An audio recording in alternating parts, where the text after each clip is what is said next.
안녕하세요, 펀드매직입니다. 위기에 처한 중국은행들이란 제목으로 오늘 영상을 좀 찍어봤습니다.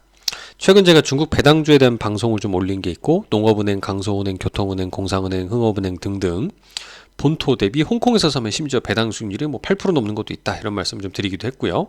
굉장히 매력적입니다. 중국 주식이 좀 안 좋은데 여기서보다 더 떨어지더라도 이 배당 받으면서 버텼다가 판등하면 주가 차익도 누릴 수 있는 부분인 거죠.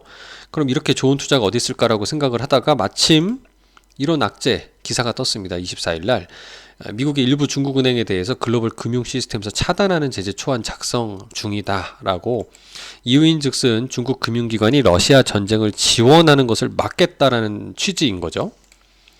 또 이거를 중국은행의 달러 접근에 대한 차단 위협, 아마 스위프트 네트워크 배제 등등을 얘기하는데요. 이제 무역 거래에 있어서 이제 충격을 주겠다는 얘기인데, 달러 거래를 못하게끔 만들겠다. 근데 이거는 반대로 달러를 팔고 비트코인 같은 대한자산으로 이렇게 좀 투자가 이루어지는 호재인 거 아니냐라고 해석하는 참 대단한 해석법도 있습니다.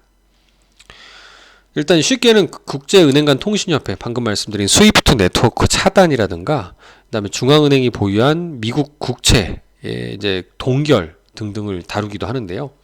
근데 러시아도 처음에 이렇게 스위프트 배제 얘기 나왔다가 생각보다 충격을 덜 받았거든요. 그 이유 뒤에서 말씀드리겠지만, 중국도 이런 스위프트 배제에 충격이 크지 않을 수 있다라는 근거를 이런 그림으로 확인해 볼 수도 있습니다. 예를 들어서 트럼프 대통령이 중국 무역 전쟁을 본격적으로 서막을 알렸던 지난 2018년 이후로 위안화 거래가 더 늘어나고 있고요. 국제 외환 거래에서 이제 달러 거래는 이제 절반 이하로 줄어들었습니다. 그러니까 이 얘기인즉슨 스위프트망 배제하더라도 이 위안화 결제 시스템으로 버틸 수 있는 가능성이 있지 않느냐. 실제 러시아가 이런 조치를 했기 때문에 이런 선례가 있었다는 거죠. 첫 번째, 러시아의 장기였던 천연가스 석유를 자국의 통화인 루블화로만 판매하기도 했고요.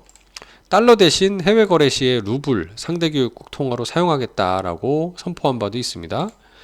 그리고 외화 인출 제한이라든가, 그다음에 달러, 파운드, 유로, 엔화 수령 송금 불가라든가, 이렇게 스위프트 대신에 러시아 결제망이나 중국 결제망을 활성화하는 등등의 조치를 취해서 성공한 바가 있고요.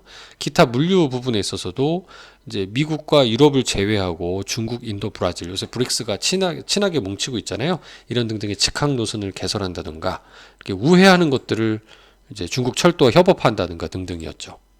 그래서 그 덕분에 환율도 오히려 더 하락하면서 안정이 되었고요. 기준금리도 20에서 16%까지 하락, 소비자 물가 부분도 안정되고 있고, 결국 이제 스위프트 차단에도 불구하고 생각보다 충격을 덜 맞았다. 러시아 경제는 무너지지 않았다. 따라서 중국을 제재하더라도 중국은 잘 버틸 수도 있겠다라는 생각이 듭니다. 실제 지금 연초 이후로 주가상으로 봤을 때는 특별히 이런 악재에 대해서 반응하지 않는 것으로 보입니다. 중국은행, 공상은행, 교통, 초상, 농업은행을 봤을 때 오히려 연초 대비 주가가 올랐고요. 최근 이 영상을 그 뉴스 악재가 뜬 이후로도 주가는 오히려 상승하는 모습, 소폭 이제 정체된 것처럼 보이지만, 다만 이제 방심하면 안 될 것 같아요. 왜냐하면 중국은 언제든지 미국이 중공군 거래 주식이라 해서 거래를 차단시킨다든가 충격을 준 사례들이 많기 때문에 이제 사태의 추이를 잘 볼 필요가 있어 보입니다. 이게 불안할 경우에는 이제 중국 보험주 등으로 대피를 해보면 어떨까라는 생각이 좀 들었고요. 저도 좀 몇 개 사놨기 때문에 이 부분을 좀 점검해 보려고 하고 있습니다. 일단 배당 수익률이 홍콩에서 이제 핑안보험을 사게 되면, 평안보험을 사면 7.41%라는 높은 배당 수익이 나오기 때문에 이런 것만 해도 저는 되게 좋은 대안이 되지 않을까라는 생각을 가지고 있습니다. 중국은행에 대해서는 조금 경각심을 가지고 살펴보자라는 말씀을 좀 드리고자 오늘 뉴스 하나 소개해 드렸습니다. 감사합니다.